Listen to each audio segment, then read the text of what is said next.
Mapa de batalla del periodo 6-14 de septiembre. La contraofensiva de las Fuerzas Armadas ucranianas se ha ampliado en el frente sur. Los últimos acontecimientos demuestran que la costa occidental de Crimea y las aguas del Mar Negro situadas frente a ella han quedado indefensas ante las operaciones de asalto de la SAFU.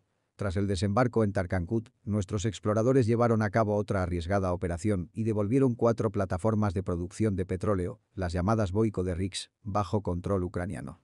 Estas plataformas fueron ocupadas ya en 2015 y desde entonces se han convertido en bases de reconocimiento militar rusas.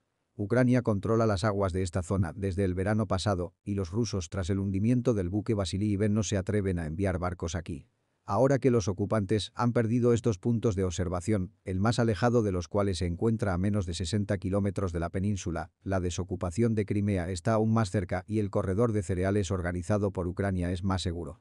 Tanto más cuanto que del 11 al 15 de septiembre en la desembocadura del Danubio y cerca de Constanza, con el fin de garantizar la seguridad de la navegación civil, comenzaron las maniobras militares EABREC-2023, en las que participarán buques de Ucrania, Estados Unidos, Rumanía, Bulgaria, Gran Bretaña, Francia y Turquía.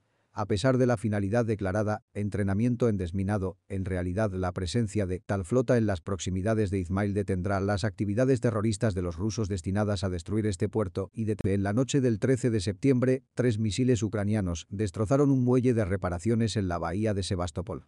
Como consecuencia, el gran buque de desembarco Minsk fue alcanzado, así como el primer submarino Rostov-on-Don. Aún se desconocen los detalles finales, pero es poco probable que este muelle de Sebastopol sea utilizado por los rusos durante el resto de la guerra. Durante la semana, las AFU siguieron ampliando su cuña entre la primera y la segunda línea de defensa rusa cerca de Novoprokopóvka y Verbovoye. A pesar del corte de la carretera de campaña entre estos pueblos y de nuevos avances en las afueras septentrionales de Novoprokopóvka y en las occidentales de Verbovoye, debido a los contraataques de los ocupantes, las fuerzas de defensa no consiguieron afianzarse en la cota dominante de 166 metros, por la que aún se combate.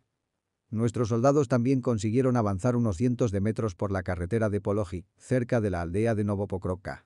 Sin embargo, aquí las Fuerzas Armadas de la Federación Rusa consiguieron contraatacar y repeler parte de las posiciones. A pesar de que el enemigo está reuniendo reservas en la zona de la aldea de Kopanei para una ofensiva sobre Robotina, es en esta zona donde las AFU lograron abrirse paso medio kilómetro en dirección a rodear las posiciones rasistas cerca de Kopanei desde el sur. Mientras se suspendía el avance de las AFU sobre Staromlinovka, se intensificaban los combates en los flancos. Así, en el flanco izquierdo de la SAFU, en la zona de Novodonetskoye y Novomayorskoye, nuestra contraofensiva se activó hace unas semanas, pero recientemente las fuerzas de defensa han logrado aquí un éxito significativo. En particular, nuestros héroes cruzaron el río Saitanka y no solo ganaron un punto de apoyo en el lado opuesto, sino que también ampliaron la cabeza de puente, ocupando la parte norte de Novomayorskoye. Ahora continúan los combates por el resto del pueblo. El silencio informativo del bando enemigo demuestra que no deben esperar buenas noticias de allí. En cualquier caso, esta situación demuestra que la ampliación de la zona de combates activos bajo el déficit existente de reservas es muy peligrosa para toda la defensa de los ocupantes. Al mismo tiempo, las AFU siguen asaltando las afueras occidentales y septentrionales de Novodonetskoye. Sin embargo, si Novomayorskoye es completamente desocupada, los rusos se verán obligados a huir también de la vecina Novodonetskoye. En el otro flanco, cerca de la aldea de Priyutnoye, los resistentes, que antes habían retirado parcialmente sus tropas, lanzaron una contraofensiva y obligaron a la SAFU a retirarse de las posiciones que ocupaban anteriormente al norte de la aldea. La ofensiva de los enemigos continúa porque pretenden hacer retroceder a las fuerzas de defensa de todas las inmediaciones de Priyutnoye, que antes estaba medio cercada. Gracias al éxito de la operación, las AFU lograron hacer retroceder significativamente a los rasistas de las afueras suroccidentales de Avdiivka en dirección a la aldea de Opitnoye y ocupar parte de esta aldea. Continúan los combates por el control total de la misma. Opitnoye, situada cerca del aeropuerto de Donetsk, está totalmente ocupada desde noviembre de 2022. Si se saquea por completo, las AFU dispondrán de un puesto avanzado para las ofensivas sobre los distritos del norte y noroeste de Donetsk.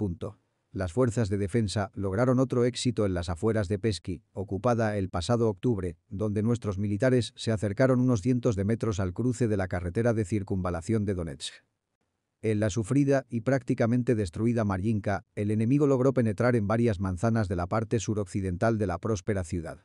Prosiguen los intensos y sangrientos combates por Klishchiivka, los kafires no abandonan los intentos de repeler sus posiciones en el centro de la localidad, pero las pierden en su parte nororiental.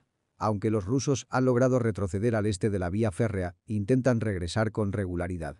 Andreevka está completamente rodeada por las fuerzas de defensa, pero los rasistas aún conservan un trozo de territorio al oeste de la vía. Al mismo tiempo, nuestros militares han cruzado la vía férrea en secciones separadas al norte y al sur de este pueblo.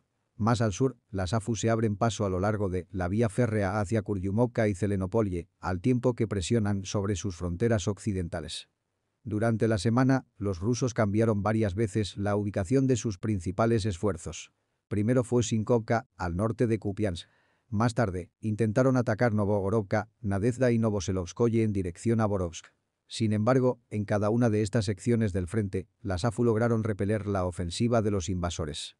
En cuanto la propaganda rusa empezó a afirmar que a Ucrania le quedaban 30 días para el final de la contraofensiva, en cuanto el jefe de los servicios de inteligencia les informó de que las AFU estarían a la ofensiva no solo durante todo el otoño, sino también en invierno. Mientras tanto, el número de bajas enemigas indica que la propia contraofensiva ha aumentado su ritmo. Así, si en agosto las AFU establecen